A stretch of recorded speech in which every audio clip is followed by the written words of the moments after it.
Welcome back to another episode of Important Miscellaneous Talks. I am your host, Glassfield Crossfield, and today we have a very extremely special guest.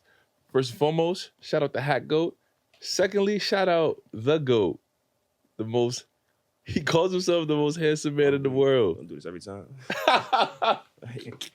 Please introduce yourself. JB, J Million, battle rapper, artist, amazing man. Got you. Fitness influencer. Fitness person, community Amen. center director, do a lot. Amen. And you, sir? INF the author, Kareem Hayes, aka INF the author. Got you.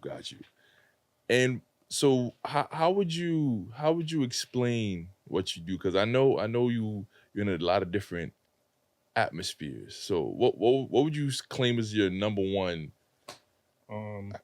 Probably a writer and a social activist will be my top two. Got you. And what made you get into these fields? Since I was a kid, I used to write, and it's kind of like what helped keep me out of trouble.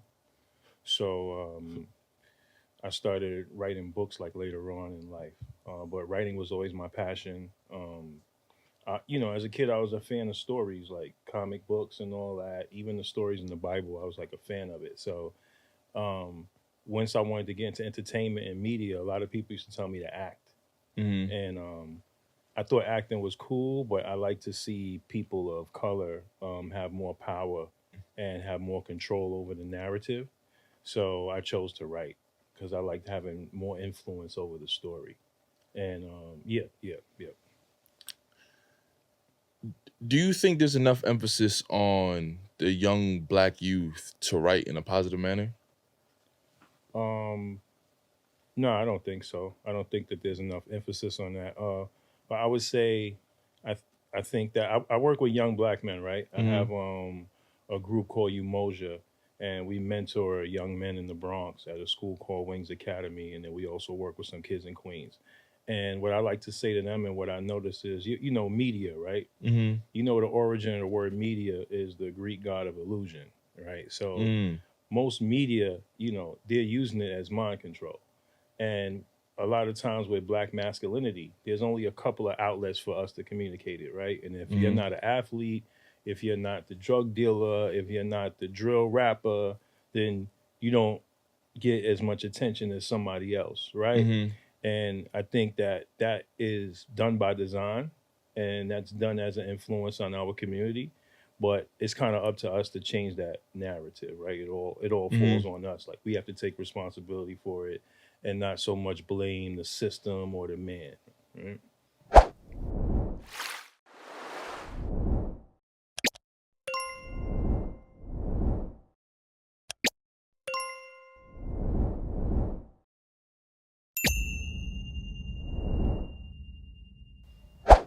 Got you. And how do you think we start encouraging the young Black youth to express themselves through writing? Well, I think stuff like this, you know, because I've watched you guys' podcast before, and you know, I've always seen him. I admire him a lot. I see how he moved. I met him in the gym, and one of the things that I respected about him was how independent he worked out. Right? I said, yo, this young dude, he has ambition. Right? Remember, I came up to you. I was like, yo, you're gonna be an ill dude. I'm just telling you that, and see. That relationship between a YK and an older person, right? Because I say YK as in young kings. I don't say YNs, right? Amen. And if you have a young king relating to an older brother, and I don't mind being in my older space. I'm not trying to act like y'all. I'm not trying to catch on to y'all wave. I'm doing what I do as an older, mature Black man. Then we can have a good relationship, right? But if I'm trying to do what you're doing, and I'm not respecting you as a young person, and then I also like to listen. Right, so it's not just, oh, yo, what's wrong with these young dudes? They don't know it. Nah, think about it, because we was young dudes at one time too, and in the '90s, I didn't listen to older people. You know, I was stupid. So when I see a young dude and I say to myself, yo, I think he a little stupid. I don't be offended by it. You know, I talk to him, yo. So what is your nation all about? Like, without naming a nation, what is your nation all about? Well, what's your oath? Well, why do you feel like that's the right thing to do? Well, why not be a leader instead of a follower, right? And it's just important for us to be able to have that relationship and have that dialogue. And back to your question about how to get more young brown and black kids to write. Simple things like this, like my interaction with y'all, right? And being able to talk to the younger generation, but also the younger generation being able to talk to me, right? So we got to be able to listen to each other, you know? And I think what you said is very important, that you admired him and you reached out to him, you spoke to him, because I think that sometimes people in your generation could go one or two ways, where sometimes the people your age, they haven't matured enough and they kind of want to be a YN themselves, Yeah. or they'll see themselves in the younger generation and they'll be like, well, I know he's stupid, and they'll kind of belittle him, or they'll, have a condescending tone in their approach. So you took a different route where, okay, I see some of myself in him, but I want to encourage him to do better.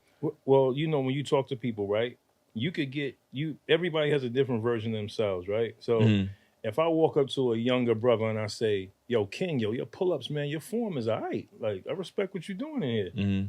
I'm going to get that side of him. Right? But if I walk up to him and say something slick or try to be condescending, then I'm going to get that side.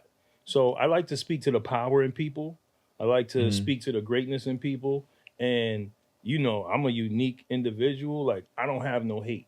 Like, when I see somebody else being great, it inspires me. You know what I mean? You'll see me on my stories. I might be doing like 7, 8 pull-ups, right? My friends, they do muscle ups, right? But what I'm showing people is the process. Be powerful enough to show the process, right? And so when I see a young man in the process, I respect his process. And then also I lead by example. So if you see me, me and my lady, we've been together 10 years, I'm a respectful father, I'm a respectful king, I'm a successful entrepreneur, right? So I'm not on the block trying to sell a 3.5 with a comic book character on it. You know what I'm saying? I'm not doing those things. So I try to set a standard, but more so live by it than talk about it. Yeah, that's dope. I definitely appreciate you. When would you say, if you can remember the moment when you fell in love with hip hop? When I was a little kid, man. It is EPMD. Sheesh. EPMD. EPMD. I know that. you got to explain to the people who may not be as knowledgeable. Cool G rap. God. You might you won't be smiling on Rikers Allen, right? Stuff like that. That made me fall in love with hip hop. Big Daddy Kane.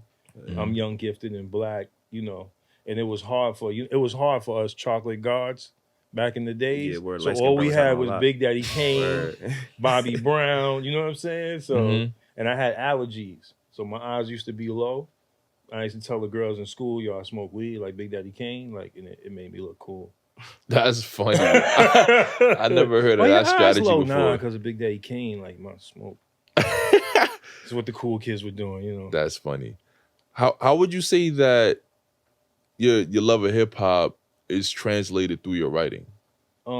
Because what I loved about hip hop was the knowledge but it was aggressive knowledge. Right? Like even when I work with my young students, my young men, when they curse, they got to do 10 push-ups, right? But they need somebody like me to be on them like that. So when I listened to hip hop, it was like your uncle who just came home from jail, but he got mad knowledge and he read mad books. So when I write, I try to write in that same tone, right? Because you don't just want urban content. Really, all of my writing is shrouded in metaphysics. So like the first book is Black and Red and the second book is Black and Purple. That's because they're chakra stories. Oh, okay. That's why you don't have to necessarily read them in order, but when you read them, you're going to get a different tone. So the first book would be more about a street dude who has a revolutionary mindset, but he's in the street, right? And part of that strategy is because I want to give you all the revolutionary mindset stuff.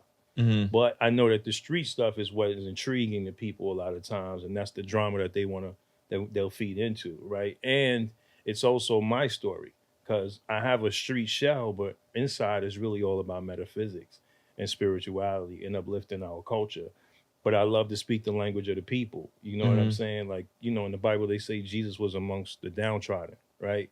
So I'm not ashamed to be in the streets with the people who really need the knowledge. You know what I mean? I'm not ashamed to go to my homeboy's block where it's a bunch of YNs, YKs, and they out there, and I'll hang out and just kick it with them because I just believe in being in the public, like with the people.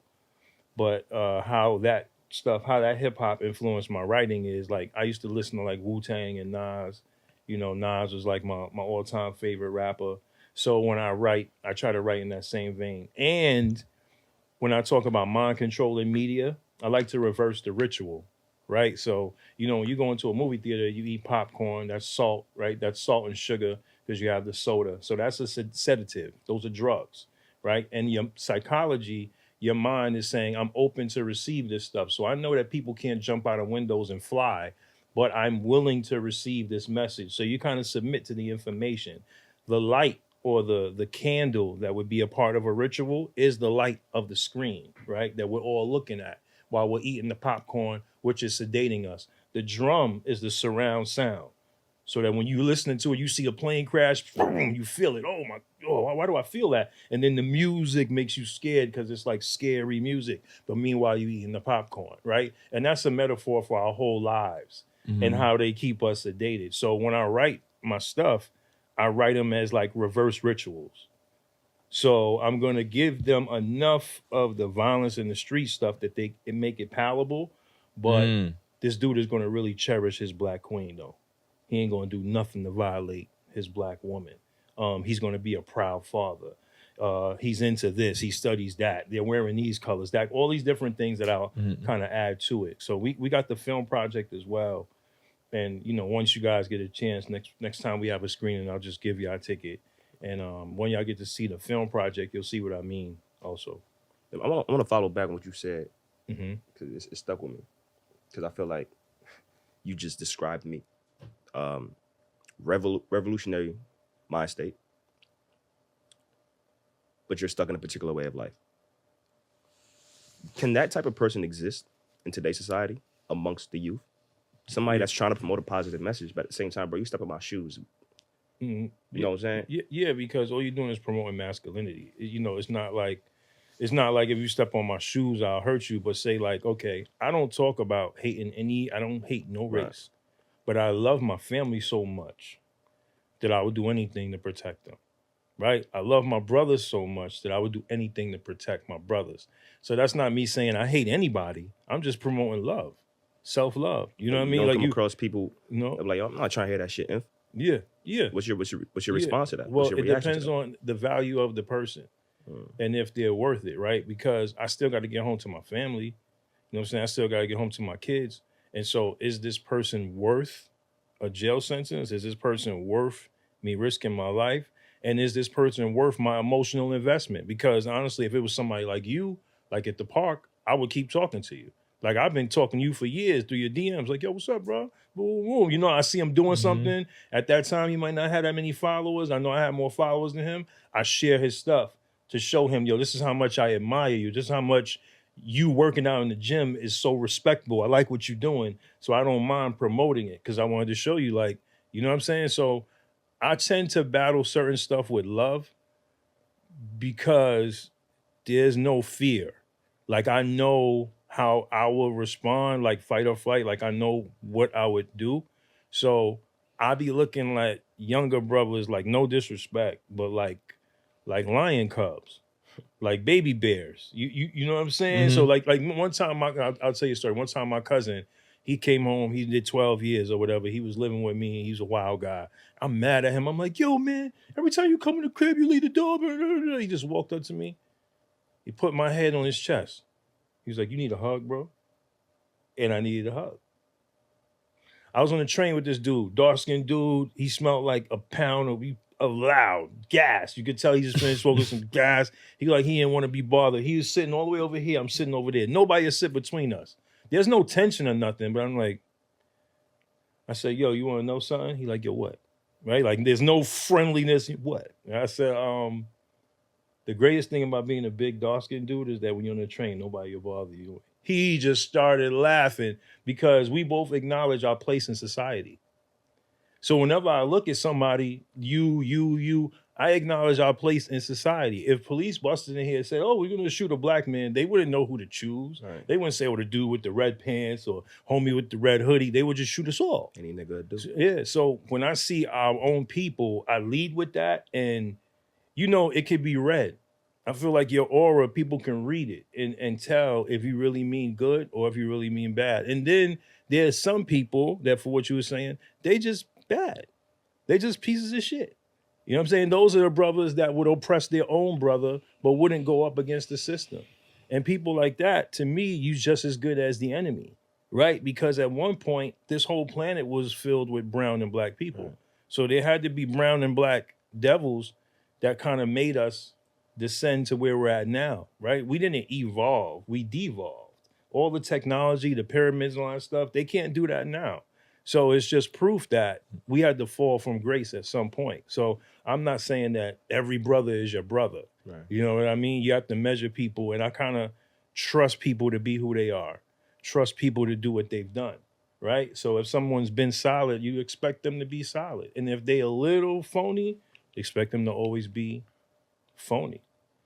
Let me ask you this. My fault, Glass. Okay. I was reading this book, The ISIS Papers, by Frances Quest Wessling, right? And she talks about, Powerful book. I figured you read it, because I'm reading volume 2, and she talks about how children in the early stages of life, early psychological development, how they subconsciously pick up things that influence them later on in life. Pistola, Yeah. cutting the chicken's heads off. I forgot the other character's name, but seeing the mom abuse the drugs or abandoning him. If you don't mind sharing, do you have any experiences like that for yourself that you feel like molded you subconsciously, that you experienced when you were younger? Yeah. My dad was but he was a disciplinarian, and my mom, she was like in the street. So, she used drugs, and she did the things that women using drugs in the 80s of that time would do. So I witnessed a lot of that, and that's where I got a lot of my survival instinct, because it was just me and her. And but my dad, he is a brilliant brother, but he put all his life into education. Right? So you could kind of see what makes me, right? Because my dad with the education and the academics, and then my mom's with the street part. And that was more like survival. So we had to survive. Like, she would jump out of cabs. I had to jump back in the cab to get her purse. One time we got jumped by like a whole bunch of Haitian dudes, and it's like me, her, and her friend getting thrown through glass. And I'm not even like 10 years old yet. You know what I mean? Yeah, so my mom's, those experiences, and then, and then my pops. When I went to stay with my pops, basically he took a kid that was living in a crack house and started me doing like push-ups, like 100 push-ups on my knuckles every morning. How old are you at this point? Probably like 11 years old. Ran two miles every morning. I used to run like 5-minute miles. And then he had me read the autobiography of Malcolm X at 11 years old. I spoke in front of Jesse Jackson at Convent Avenue Baptist Church, right? And I stayed with him for like 2 years, and I accomplished all that stuff in them 2 years. And then I ran away. From 11 to 13, you did that? Yeah. And then I ran away, and then it was like streets. And my aunt helped get me out of the systems. I was in Spofford, and my aunt, I would have went to foster care, but my aunt took me in. But I still like the lure of the streets, and she got her door shot up messing with me in the Bronx, and I wasn't even 15 yet. So a lot of experiences like that, help influence my life and my perspective on writing and my artwork. But during that whole time, I was always chasing spirituality. That's the crazy part. Like, my mom's had me go to like Jehovah's Witness Bible study, and they used to have this book called My Book of Bible Stories, and I just thought that book was fire. Like Samson, David and Goliath, all those stories, and then that transcended into comic books. You know what I'm saying? And then it's like, growing up and being in the street, it was kind of like that part of me, I always had to keep it sheltered, right? And so like you would end up, like even INF came from like space, because we would be talking, they say, oh, he always talking about some space stuff or some old in the cosmos type stuff, you know what I mean? So that situation might cause a fight. You know what I mean? There's no there's like no place for black nerds in our community. Yeah, where you guys You know what I'm suppress it. saying? I was talking to the homies about that. Sorry to cut you off, but it's like I remember being an 11-year-old kid. I'm watching wrestling. I'm coming to school the next day talking about wrestling. They making fun of me. Like we talking about the Boondocks in South Park. But when you look back at it, wrestling is PG-13. It's made for kids. Yeah. Boondocks in South Park is adult satire. Yeah. Made for adults. True. So I be asking my friends, if you was an adult right now and you sent your son to school, would you want him at the school table talking about Boondocks and people getting raped in jail at 11? Or would you want him to talk about John Cena and The Rock? It's true. You know what I'm saying? They knock kids for being kids. And that makes us want to suppress our childlike spirit. It makes us grow up fast. It's You know true. what I'm saying? It's true. Yeah. And what he said kind of summed it up for me too. Why do you think in the black community particularly, it seems that we have to suppress that creative kind of background? Well, they have to suppress that. And we fall into the brainwash. You know what I mean? It's more beneficial for the powers that be to suppress us in that space. And then instead of us taking our own power into our own hands, like right now, the political climate of the world, right? You know, it's bad and good. But one thing that I really like is it forces us to remember that we have to do for ourselves, right? We make the best clothes. Right. We make the best food. And we make the best science, believe it or not, right? So they scare black children into thinking that science ain't cool or that's something nerdy. Right. But when I talk to my young men's group, what I tell them is who's more powerful, Mike Tyson or Albert Einstein? Right? Albert Einstein, a little white nerdy guy. He's autistic too, little white nerdy guy, but he built a bomb that could destroy your whole country. So we have to think in those terms as well as a people and as a community. And we have to promote certain things. That's why as an older dude, if you see a young dude doing muscle ups or something, big him up, right? If you see a young, tell me, like when I used to see him, I see you travel too. Yeah. When I saw him overseas, I was like, oh, yo, that's what's up. Yo, I'm gonna share that, right? Because I want him to know that's cool. What you doing is gangster, right? Now, if I would have seen him in a video with like 100 dudes with bandanas or whatever, I might have just gave it a like because I mess with him. You know what I'm saying? But I'm trying to show that you see that makes me want to share you to my stories. But we all have to live like that and change the algorithm, right? Like we support ignorance.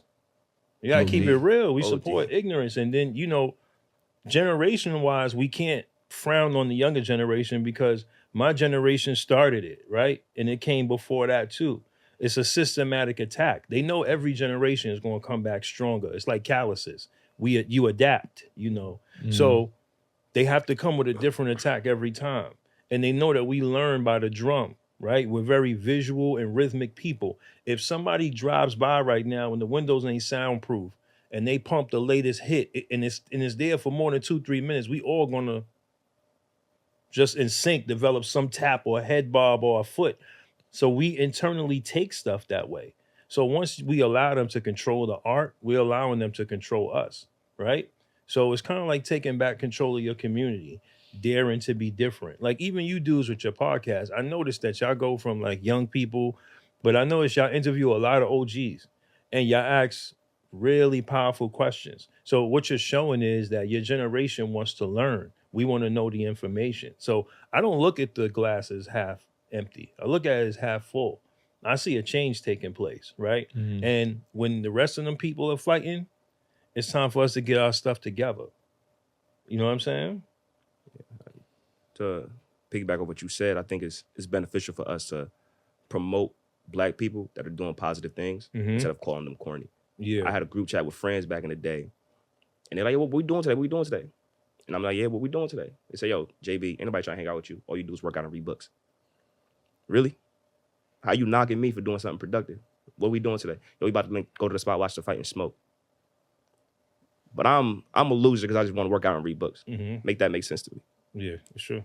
Yeah. Sure. Or you know, you ever talk to somebody and say, yo, what you doing on your birthday? So I'm getting fucked up. That's crazy. And I used to say that. I ain't gonna lie. When I was younger, I used to say that. And then one day I said to myself, I said, yo, what is fucked up? And, you know, I love words, right? So I write. So that's getting alleviated to the point where you want to do anything. You might risk your life sexually, you might risk your life in the streets physically, and then you're gonna talk about it the next day. Yo, I smashed this bitch. Yo, you saw what we did to them niggas? We fought them niggas like 8 of them. Yo, yeah, but you almost died. You know how many people are spending the rest of their life in prison because they just got fucked up? For some people, that's You know living. what I'm saying? Getting close to death is living to some people. It's true. You know what I'm saying? It's true. Why do you think situations like that earn stripes for people in the Black community? Trauma bonding. Me and my partner was just talking about it. Trauma bonding. He said, that's my man, because, you know, when I was homeless, I ain't have nothing. We was together. As we were just talking about that He with have T. no I'm asking- choice. Yo, He didn't have no choice. He was homeless too. that's crazy. You was figuring shit out. He was like, yo, I'm gonna stay next to him because every night we eat, when I hang out with him, we find a broad crib to be at when I'm with him. So think about it. I need people that say, like, all right, me and my business partner, Jamal Hodge, we made a film together. We got like 3 film projects together. We also got a book called Bestiary of Blood, right? And when you hear it, it don't even, like, we are so deep into the trance that it don't even sound as good as the other stuff I just said. It don't even sound as good to me. I like the other part with the fight. It sounds more interesting to me, right? So it's kind of like a constant, to you too, right? You tell the truth. You know, that positive shit, fuck out of here. Right? So that's how caught up we are, and that's how difficult it is. And then that's how empathetic you have to be when you encounter somebody that's lost. Because the value, you got to think about the risk to reward ratio, right? If I go out over this person, what am I taking? What am I taking away from the podcast? What am I taking away from my dudes that's going to meet me on Monday and I'm teaching them how to do pull-ups? What am I going to do for my mom who's so happy that she sees me going in the right direction when I tell her, yeah, I'm going out to go do the podcast, Mom? And then I show her the video and she can tell her friends at work, yo, my baby got a podcast, right? I think about all that before I move on this person who's still lost, who might just be where I'm at in 5 years if I spare them, right? Right. So, trauma bonding was powerful because I was just talking to him. I was in North Carolina yesterday, and I met my bro Teak. Shout out to Teak. I just met him yesterday, but we had like a Spider-Man moment. Like, what the fuck? Pardon my language. I got you with 10 push-ups. And he was like, "Yo, bro, that's what you went to?" I'm like, "Yeah, that's what you went to." He's like, "Yo, no, you're my brother, right? We're damn near the same person." And it's because we come from like a single parent, only child household. So we have that basis of that trauma bond. And now I'm thinking about it even deeper. All my friends growing up all came from single parent female households, just like me. And they my best friends till this day. You know what I'm saying? Appreciate you for making me connect that. And there's nothing wrong with that, but like what you want to do with them is say, yo, can we form new bonds, Right. better bonds? Like even like I had my peoples that all that stuff that I said, being homeless and all that, me and him went through that together. But I also got to be the best man at his wedding. You know, I also got to see him open his own business, right? Now he's a personal trainer at the gym. So I get to see him do that. He got to see me create the film from the book that I used to write in the trap while we were grinding together, right? tough. So now we have, I'm so sorry about that. You Yo, good. I turn it off. But now we have that bond, right? And now it's, can we continue to have those type of bonds? Can we build on that? Because, you know, anything that's in perpetual motion, it continues to be in motion. So let's start a bond around winning. Let's start a bond around success, right? How do we transition from promoting the things that might not be as positive that earn stripes in the Black community to the things that are more positive? I mean, I think I got a lot of faith in your generation. So I kind of see y'all doing it. You know what I mean? I think that this show is a version of it, you know, because it's cool, it's young, but there's information, even by like your line of questioning, you know, is like very mature. And so I see where you're going with it. I see where y'all going with it with the vision. So I think that it's already here. It's already happening. We just kind of gotta respect the process, you know, and how you say, like, real recognize real. Like, so you got people like me who, when I see it, I'm gonna support it. I'm gonna support it to the fullest, you know. And I think that the negative stuff is really dying. I don't think that stuff is prospering. And you know, when they say the end of the world, it's the end of their world. And It's not the end of ours. Ours is just beginning. And what would you say to somebody who wants to be more positive, but they know that the negativity is likely gonna sell more, and the progress with the positivity, it might pay dividends over time, but it's a much slower process. Well, when the slower process builds more integrity and a stronger foundation. You know what I mean? I sold 150,000 books independently. That's fire. So the Necessary Evil brand, you can't take that from me, right? So, you know, you want to build a solid foundation. And then when people say that they're gangster or they're a monster or something like that, what is being a gangster or being a monster? Isn't it daring to be different? So are you courageous enough to be different? Are you courageous enough to be yourself?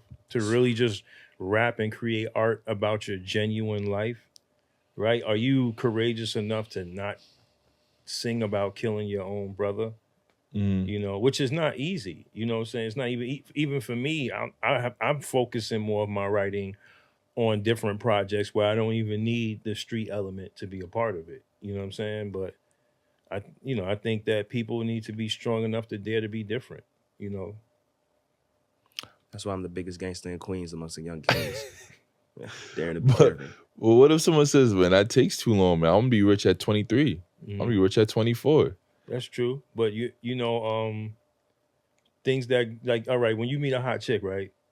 And y'all smashing like off the rip, like in the car, like and wherever y'all at, it's like, oh my God, y'all always right. Don't it end quick? You lose interest. Ends quick. Take care of it quick, you lose interest. Ends quick. Things that take off really quick, they tend to end really quick. You gotta fall in love with the process. So what, I should wait 6 months then? Or what, 6 months? to smash? Huh?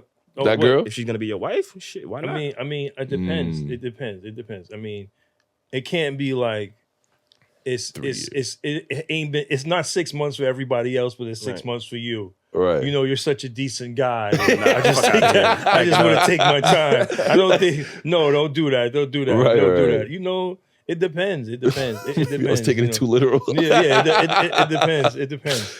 It I hear depends. you, But also, if it is like the first week or night, don't think that it could be just you. You know, it could be you got the glow. You know. Right. I hear But you. I think it's somewhere in the middle most times. You know what I mean? Okay. Well, what would you say is the top 3 things that the Black community has to work on the most? Oh man. Fear. Fear. Stop being scared. Stop believing what the media says. Stop believing it. Just stop. When you say fear, can you elaborate on that? Because most people gonna see this and be like, I ain't scared of shit. I don't know what he talking about. Well, they say, you know, they say things about like food shortage. You know, they say things about like war and you know, things that freeze people. Hey, they're gonna stop public assistance, right? Things that freeze people, right? They're gonna replace all the jobs with robots, right? But do you know that if we just did for ourselves, that would be nothing to worry about? When you talk about food shortage, do you know that if we were able to farm and plant food, like we're the best farmers. The original farmers. We're the original farmers, right? So there's no food shortage. Food is in abundance. Remember when they had the pandemic, right? And everybody, I don't like to say I word on people's thing if you want to blurt that out, but when they had that thing and we all had to sit down for a couple of months, there were places where the water was polluted and the water cleaned itself up. Places that didn't have no vegetation and all the vegetation came back. So the earth is abundant, right? Right? God or the Most High or whatever you call your higher power, which is your inner power. It's not something outside you, it's something within you. It's all knowing, all seeing, all being. So if you know that you're really the chosen people, right? How are you so fearful? Because fear, right, is false evidence appearing real, but fear also, it freezes you, right? Fear freezes you that you can't act.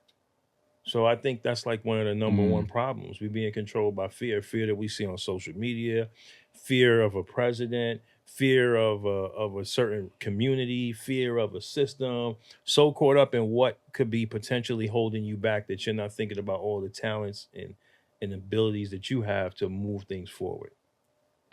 Right? It's like when you train for a fight. And Roach got robbed, by the way. Yeah, Roach got robbed. But you train for a fight, right? Do you spend all your time thinking about the other guy's attack, or do you spend most of your time improving yourself and working on your craft? Depends what type of fighter you are. You know what I'm saying? We need to spend more time working on our craft and focusing on us and how great we can be. So I think fear kind of deters that. Number two. Yeah. Self-sufficiency. Just getting into being self-sufficient, you know, supporting each other. You know, there's a community, a small hat community where, you know, I'm talking about when I say small hats, right? They have a word. I forgot the word. I got to find that word for y'all. But they have a certain thing that they live by where even if an item is more expensive, but it's from one of theirs, they're not going to take the discount. So saying like, so if I could get a discount from an Asian, a white person, a Spanish person, anybody else other than a black person, I'm not going to take the discount. I'm always going to buy black. I'm always going to support my community. The problem isn't that everybody's racist. The problem is that we not racist. We not racist enough. That's a bar. Not racist enough. You know, if I get an opportunity, I should be trying to give that opportunity to somebody who look like me, right? Yeah, we need There's nothing wrong with there's nothing wrong with that. Right? Yeah. But we get caught up in the why y'all not doing it? I got my foot on your neck, bro. Why am I going to, you know what I'm saying? Well, I'm gonna stop robbing you. If you let me rob you every day, why am I gonna stop? How dare you even ask me? You know what? I should take double because you asking me, right? That's how a robber thinks. So we go into the robber like, yo, include me, help me. That sounds crazy. Right. We gotta help ourselves. We gotta help each other. And older black men, we can't be scared of young black men. They're just us. And y'all can't be scared of us. Just take some time to listen, because this is the only thing, right? Which y'all YKs, young brothers out there, y'all forget that everything y'all went through, we went through. Word. And then we are like a cooler generation, right? Like dudes in their 40s, because hip hop was born in 77. I was born in 77. You know what I'm saying? And then here's the thing, right? Some of us are social media savvy. I be trying to explain that to my own son. So you know what that means? That doesn't mean like back in the days when I used to listen to Onyx. Pick them up, dick, throw your guns in the air. My parents had no way of hearing that song unless somebody drove by in a car. But guess what? I can go on YouTube and I can research the YGs, the DDs, and who's the GDs, EPs, anybody who has beef in any community, I can research it. And guess what? Based on my firsthand knowledge of these type of things, right? I could really know whatever's going on. What your oath is, what your